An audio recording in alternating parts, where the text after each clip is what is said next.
Hi guys, it's Faith or Shadowbroke. So an Anon asked me yesterday to do a vlog, and it's funny because I got asked to do a vlog by another Anon like a year ago. I never got around to it, so sorry for the late vlog. I feel a little better about doing this now than I did then, just because I got my braces off. So no metal mouth.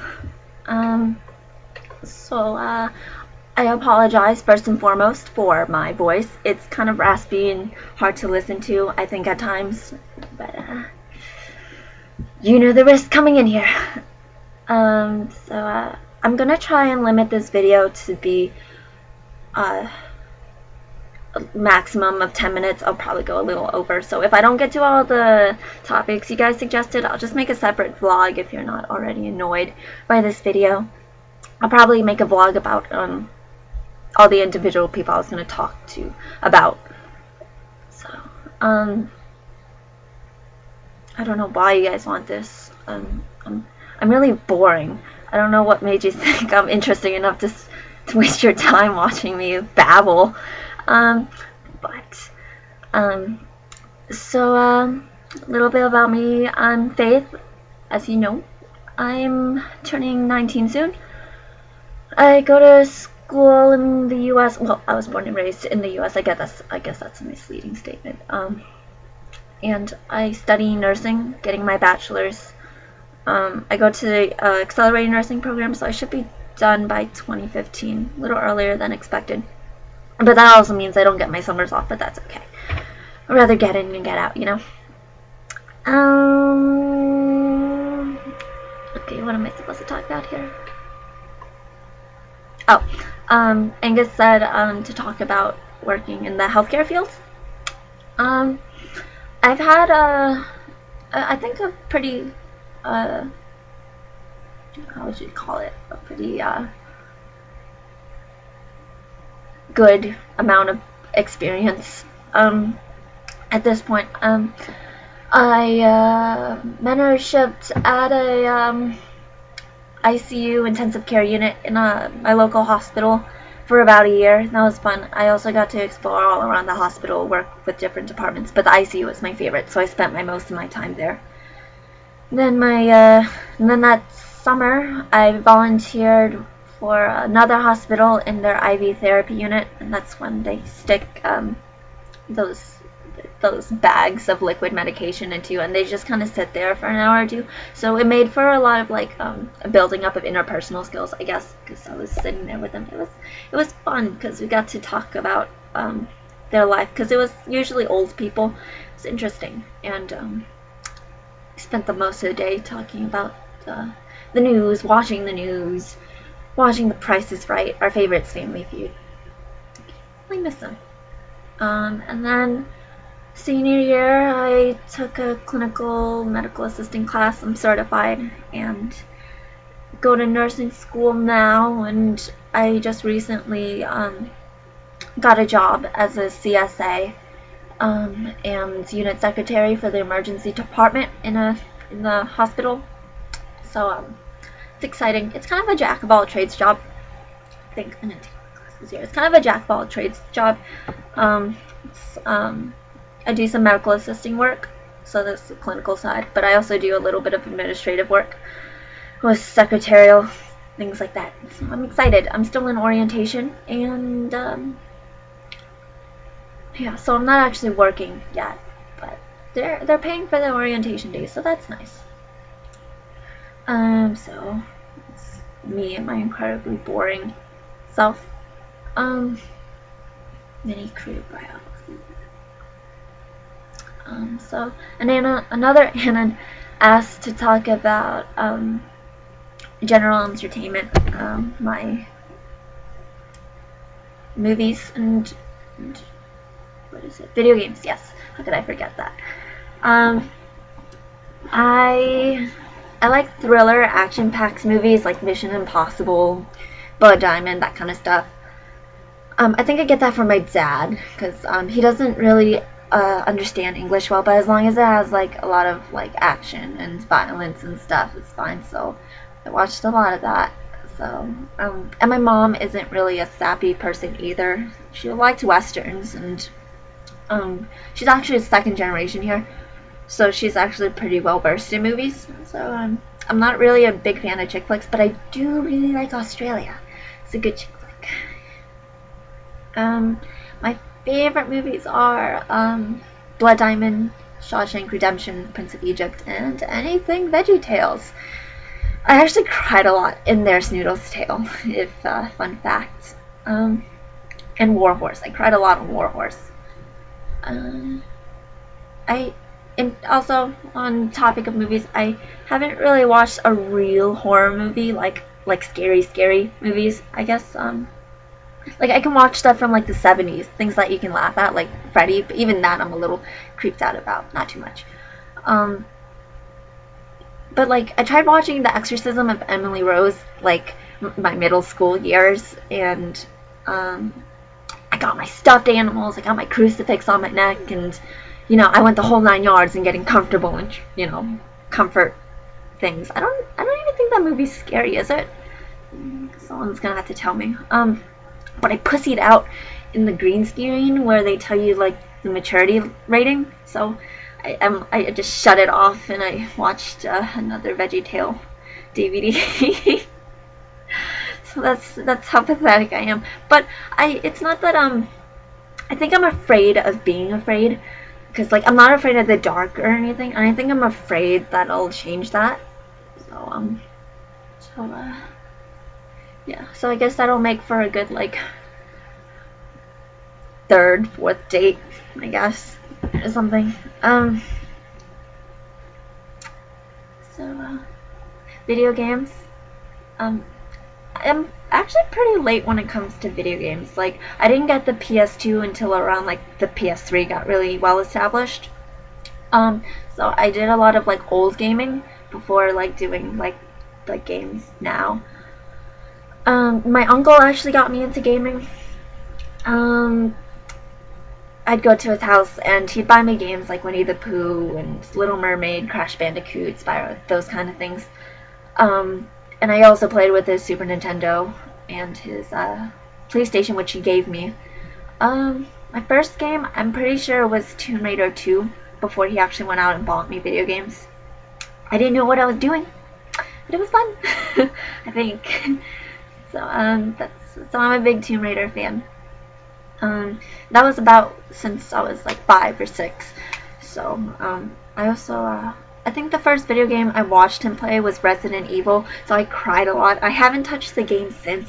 I haven't really touched horror games either. Like, I think they're really interesting. Like, I always watch playthroughs of like Silent Hill and stuff, but I think I'd pussy out too much. I don't know yet. I haven't tested it. So oh, also, when I moved to Staten Island, I found this yellow Game Boy behind the fridge. The previous family left behind, so I played that handheld. It was some sort of Mickey game with blocks and a wand, if you guys know what that is. And so I got into handhelds, Pokemon, and then my first PS2 game, I'm pretty sure it was Kingdom Hearts. So I got into Square Enix. So it was Kingdom Hearts, and then my first Final Fantasy game was 10, and then 7, 8, and then the rest. I haven't played 9 yet. I really want to, but 9 and 13. I haven't played 13 yet. And then there's handhelds like DS and PSP. I think my favorite video games might be Tomb Raider series. I like their Anniversary remake. Ah, jeez, I'm hitting almost 10 minutes already. I still got, okay, alright, I'm just going. Oh,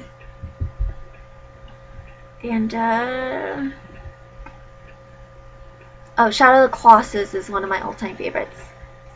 Great, it's beautiful.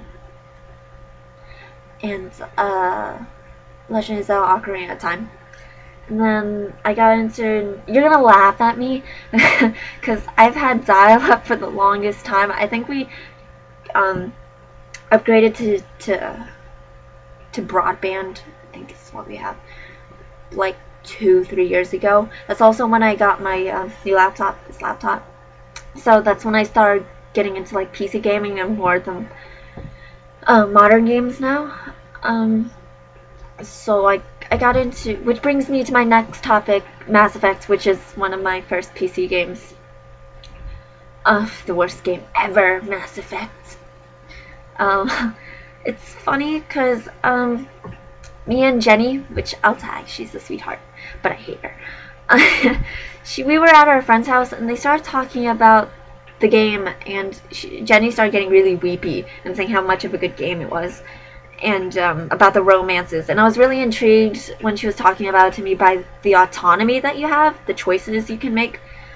Because I've never really heard that in a video game before. Like, they're there, but it's not as big of a breadth as Mass Effect has, as she was explaining to me. And so she was showing me the Mass Effect 2 clips, the romances, and it was Garrus on YouTube, and I was like, what the hell is this? And my first impression of him was an artichoke and a termite. Yeah. So I was like, how am I supposed to get attracted to this thing, as you are claiming? But, yeah, Garrus is now my space hubby, so don't let appearances fool you. Because I thought I was going to go straight Kaidan when I was playing it the first time, because he's so cute in Mass Effect 1. But then Garrus charms me with his awkward Turian self. So now I am a one Turian kind of woman. So my second playthrough, I'm trying to go through, well, I guess technically this is my third playthrough. I'm trying to go straight Kaidan. It's hard. Just because of Garrus. I just got into data as a Spectre, so I'm not very far along, but I'm going to be live streaming when I get to the Citadel DLC with Kaidan's romance, so if you guys want to watch that, I'll keep you posted. I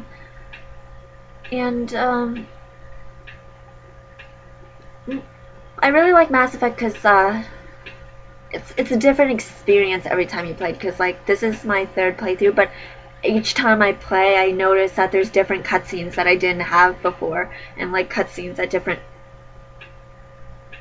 moments that I didn't expect, I guess. And so it's not just the psychological profiles or the classes you pick that make it different, which I think BioWare did brilliant with the variability. It really one-ups the replay value, even though it, or more than it already is. I was skeptical at first just because it's space themed.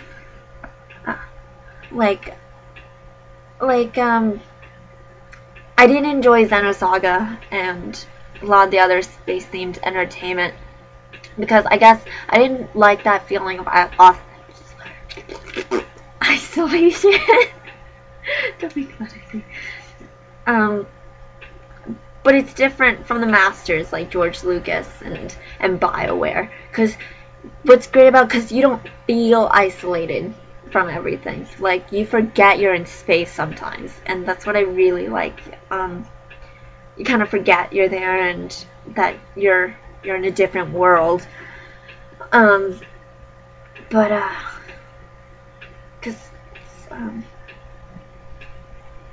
it's real cultures with real people.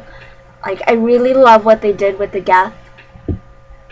You think that the Quarians are the victims in Mass Effect 1. And then in Mass Effect 2, you start to question your stereotypes on the Geth. And then Mass Effect 3, you see that it's not what you perceived. And the Quarians were not really victims. This is consequences of their own actions, which I love. I love that a lot. So keeps you guessing. That's what I really like the game. It's just that good. And I love how easily integrated you get, and you kind of forget, you know, you're totally turned off by this alien who looks like the exoskeleton of feline avian bird thing. And it's just that good. The depth of not only the characters but the universe is astounding, and it really raises the bar for gaming, and that autonomy is great. So Alex also told me to talk about why Liara and Garrus make the best squad mates. I'm actually personally a fan of Rex slash Grunt and Garrus in my squad because I just really love their commentary, and I like having the brute force of a Krogan and for like front line, and then me in the middle taking off the mid-range enemies, and then Garrus just sniping out everyone in the back. But I also love Garrus and Rex being sassy with each other. It's also great. But Liara and Garrus are both wonderful and tactical. Like, Liara has a lot to say about a lot of things, and it kind of makes the missions more real, just because you have a scientist there, and she, I don't know, she, you know what I mean? And we all love Garrus' wittiness. But especially now that I'm a Vanguard in this playthrough, it's great having Liara take down everyone in the front with her biotics, with that specialty of hers in a crowd, and Garrus with his tech and long range attacks. Powerful group. So yes. Reminder, I am going to be live blogging the Citadel DLC with Kaden as an ally. I played it before, but I did it way too early, so I didn't get all of the good stuff. Like, I didn't even get Thane's Morning when he was my LI, because I did it too early, but it was still really good and really funny, so I can't wait to play it again. So, I'm reaching like nearly 20 minutes, so I'll just save everything else for the next live blog. But shout out to Abby. It's her birthday today. She's the sweetest and friendliest person I've met on here, and she's really nice. She's so approachable, and she can talk to you about anything. Also, she is literally the cutest voice. It's so pretty with the southern charm, and I want her to read to me every night before I go to bed. So if you follow her and she posts up a live blog, you should go join that and see what I mean. It's so cute. So I hope you have a happy birthday, Abby. So yeah, that's it. Thanks for sticking around with me, wasting nearly 20 minutes of your life with me. So peace.